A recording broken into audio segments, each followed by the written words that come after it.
अस्सलाम वालेकुम। मेरा नाम उमान असगर है और आज का जो हमारा मौजू है वो है तारीफ। तारीफ की तमन्ना हर इंसान में पाई जाती है।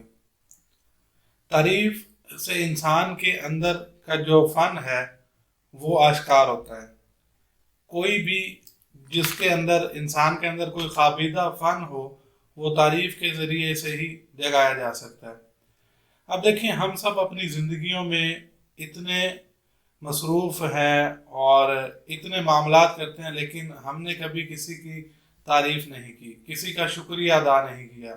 हम सब मामलात में तो ठीक हैं, लेकिन जो हमारे अंदर किसी की तारीफ़ और शुक्रिया का मादा है उसमें हम बड़े बख़ील हैं, हम बड़े कंजूस हैं किसी की तारीफ़ करते वक्त। आपने देखा होगा, आप किसी अच्छे से कब्रस्तान में जाएं, देखें तो वहाँ पे कुतुबों के ऊपर बंदे का नाम, उसकी तारीख पैदाइश, तारीख वफात और कुछ तौसीफ़ी कलमात भी लिखे होते हैं। अब वो बंदा ना तो कब्र से बाहर आके देख सकता है कि लोग उससे कितनी मोहब्बत करते हैं, तो उसको उस तारीफ का कोई फ़ायदा नहीं।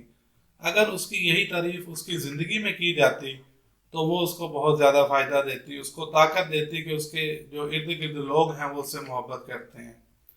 तो देखें, हमें जो किसी से मोहब्बत हम करते हैं, मैं ये नहीं कहता कि हमारे दिलों में मोहब्बत नहीं है। हमारे दिलों में दूसरों के लिए बहुत ज़्यादा मोहब्बत है, बहुत ज़्यादा उल्फत है। हम अपनी गज़लों, दास्तानों, लोकगीतों में देखते हैं कि कितनी मोहब्बत हमारे अंदर पाई जाती है, लेकिन उस मोहब्बत का इजहार करना हमें नहीं आता। हम अपनों से मोहब्बत का इजहार नहीं कर सकते। कोई बच्चा जब कोई अच्छा काम करे तो अगर हम उसकी तारीफ करें तो वो उसकी काबिलियत को निखार देती है। ये एक फनकार को बेहतरीन काम करने पर करती है फोकस, कि वो बेहतरीन काम करे। तारीफ एक ऐसी चीज़ है, लेकिन हम तारीफ करते हुए बड़ी कंजूसी करते हैं।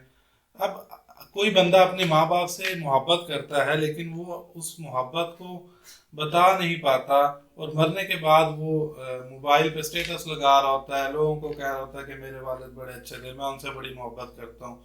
तो देखिए, जो जब वो जिंदा हैं आपके अपने, तब उन्हें एहसास दिलवाएं कि आप उनसे मोहब्बत करते हैं, ताकि उनको अपने अंदर ही कोई हिम्मत आए और वो अच्छी ज़िंदगी गुजार सकें। एक दफ़ा आप सल्लल्लाहु अलैहि वसल्लम के पास कुछ सहाबी आए। पहले से वहाँ कुछ सहाबी मौजूद थे, तो उनमें से एक सहाबी ने कहा, या रसूल अल्लाह, मुझे आपके ये जो सहाबी हैं ये बहुत पसंद हैं, मैं इनसे बहुत मोहब्बत करता हूँ और ज़्यादा तो इनके बारे में मैं नहीं जानता, लेकिन मैंने सुना है ये बहुत दिल वाले हैं। तो आप सल्लल्लाहु अलैहि वसल्लम ने फरमाया कि क्या आपने इनको ये बात बताई, पहले कभी बताई? तो सहाबी ने फरमाया कि नहीं। तो आप सल्लल्लाहु अलैहि वसल्लम ने कहा कि आप फ़ौरन जाएं और इनके कंधों पे हाथ रख के इनको बुला के इनको बताएं कि आप इनसे मोहब्बत करते हैं। तो वो सहाबी फ़ौरन भागा और वहाँ जाके उसने बताया कि मैं आपसे मोहब्बत करता हूँ। अब मोहब्बत का जवाब ज़ाहिरी मोहब्बत से ही दिया गया होगा। अब देखें कि जो आप मोहब्बत करते हैं या जिसका आप शुक्रिया अदा करना चाहते हैं, उसके जीते जी उसका शुक्रिया अदा करें। मरने के बाद हम उसको अच्छा कहते हैं जिससे उसको कोई फ़ायदा नहीं होता।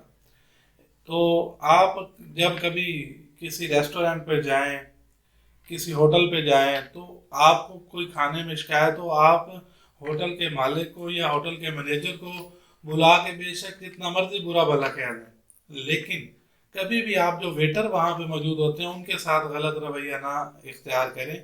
इससे बहुत अंजाम जो है वो बड़ा ख़तरनाक होगा। एक दफ़ा ज़माना तालिब इल्मी में जब हम हॉस्टल में थे, तो एक होटल पे मैंने देखा कि एक जेंटलमैन आया और वो होटल पे खाना बैठ के खा रहा था। तो वो जो वेटर थे आपस में बात कर रहे थे कि देख, खा गया, इसे पता ही नहीं चला। मतलब कहने का ये, जब आप किसी की तारीफ करते हैं तो इससे आपको खुद फायदा होता है। किसी का शुक्रिया अदा करते हैं, इससे आपकी अपनी ज़ात को फ़ायदा होता है। तो आप लोगों की तारीफ करना सीखें और शुक्रिया अदा करना सीखें। तारीफ की तमन्ना तो हर इंसान में पाई जाती है और ये एक्चुअल में उसके अंदर जो टैलेंट है वो उसको निखारती है। आप अपने बच्चों की तारीफ करें, आप अपने बच्चों को अप्रिशिएट करें, इंशाल्लाह वो अच्छे से अच्छे रिजल्ट्स लाएंगे।